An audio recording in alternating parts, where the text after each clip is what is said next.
ይሄን ቋንቋ ብዙ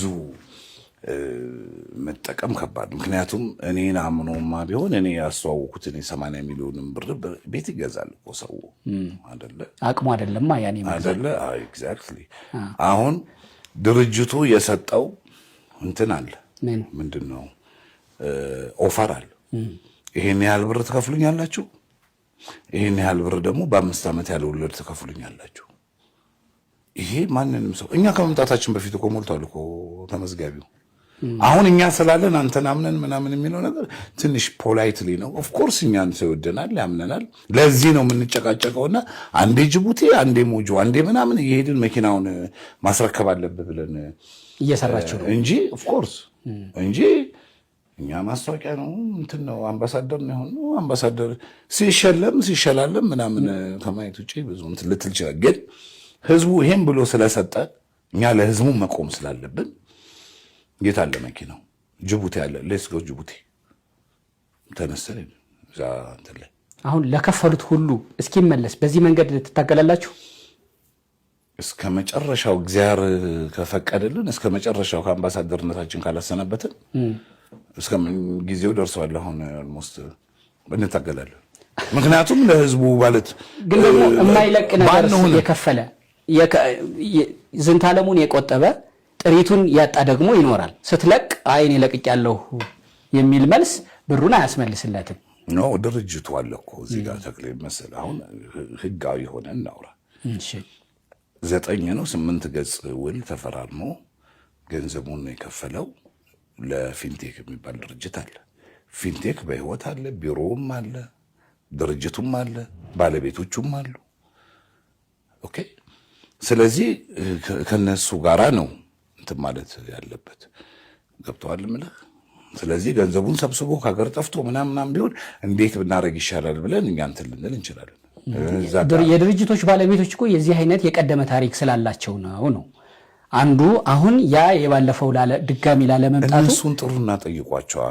እነሱን ጥሩና እንዲህ አይነት ታሪክ አላቸው። እነሱማ መልክ ሰሩ እኮ በእናንተ ሰራዊት ፍቅሬ የሚባል የታወቀ አየሽው ሰራዊት ፍቅሬ ተብሎ 360 ዲግሪ ተዞሮ የምትታይ ሰው ነህ።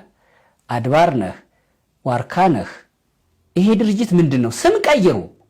ትናንትና ማን ምን እንደነበሩ የነበሩ ሰዎች ሲሰሩ መተህ መልክ ሰራህላቸው ድርጅቱ አለ የሚል አሁን መከራከሪያ። በእርግጥ አንተም ከድርጅቱ ጋር የአምባሳደርነትህን ዋጋ ታገኝ ይሆናል። ይኸውልህ ድርጅቱ መሰለህ አንዳንድ ጊዜ ስንናገር እንደው ዝም ብለን እንደ ቅድሙ እንዳይሆን ሳናጣራ ባናወራ ጥሩ ነው። አጣርተህ ንገረኝ። እሺ የከፈለ ስላለ ነው ሰርሽ ከፍለዋል። ገንዘብማ ከፍለዋል። የከፈለ ምን አንተ ጋር ነው እንዳለው 1000 ምናምን ሰው ከፍለዋል። በጣም አዎ። ይሄ እኮ ችግር አይደለም። እኛ ለምን አምባሳደር ሆን ነው ጥያቄው።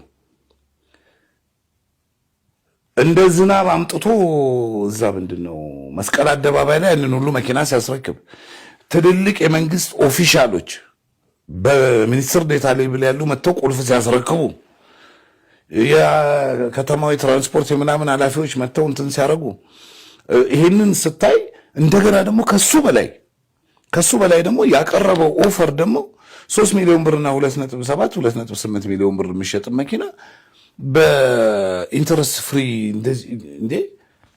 ይሄ እኮ ማንኛውንም ሰው እኮ ለመግዛት ያጓጓል እኮ እንኳን ማስታወቂያ ለመስራት የሚሆን ሲሆን ነው። ሜክሲኮ ላይ ሚሊዮን ብር ቤት ይሸጣለሁ ብሎ እኮ ሰብስቦ የጠፋ ድርጅትም አለ። ያን ጊዜ ግን እንዴት ይሆናል ብለህ አንተ የግራም የቀኝ ማእምሮ የሚሰራ ሰው የማይመስል ነገር ሲቀርብና ደግሞ ማን ነው ብሎ መጠየቅ እንዲተሳነህ በነገር ላይ እንዲህ መጠየቅህ ሰርሽ እንዲህ መጠየቅህ ካንተ እንዴት እንዲህ ይሆናል ካንተ አይጠበቅም ማለት ትልቅ አክብሮት ነው።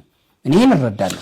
ልክ ነህ እኮ ገብቶኛል። ግን ምን አለ መሰለህ እኛ ይሄንን ነገር ስንሰራ ይሄ ኩባንያ አለ በህይወት መኪና እያስረከበ ነው።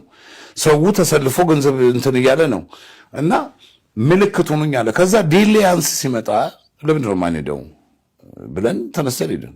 እንግዲህ የነበሩት አምባሳደሮች ጠቅላላ ተነስተን ሄድን። አየን መኪናው ደግሞ ወዲያው ተጭኖ መጣ። መድረሱን ደግሞ ሞጆ ሄደን ማየት አለብን። ሞጆም ሄደን አየን። ከዛ ደግሞ መሰጠቱ ተሰጠ። እንግዲህ ዝም ብለህ እንደንትን የምትገዛው ነገር አይደለም። የተፈጠረባቸውን ነገር አናቅም። አሁንም ተሰብስበው ሚዲያ ላይ ወጣችሁ ተናገሩ ያለውን ነገር ወይም ደግሞ ህዝቡን ሰብስቡትና አናግሩት። ይሄ የከፈለውን ያልከፈለውማ ምን ሊከፍልም የተዘጋጀ ስላለ ለነገም ቢዝነሳችሁ ቢሆን ሰብስቡና አናግሩ ብለን ይሄንን እየወተወትን የነገር ከትላንት ወዲያ ሁሉ ሚቲንግ ነበረን። እያንዳንዱ ሚቲንጋችን እንቀርጻለን። እኛ በጣም በብዙ ጉዳይ በብዙ ተደጋጋሚ ጊዜ እዚህ ሚቲንግ ላይ ነው እንትን ያልነው። ለምን የህዝቡ እንትን የነሱ ጉዳይ አይደለም። የቆጫህል እንዲህ አይነት ነገር ውስጥ መግባትህ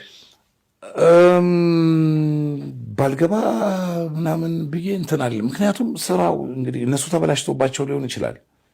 አሁን ገብተዋል። እንደው ይቆጨኛል እዚህ ውስጥ ባልገባ ብል እኔ ስለሌለሁበት ህዝቡ ገንዘቡ ቢቀልጥ ችግር የለም እንደማለት ስለሚያስወስድብኝ ገብተህ የምትችለውን ያህል መንፈራገጥ ይሻላል ብዬ አስባለሁ።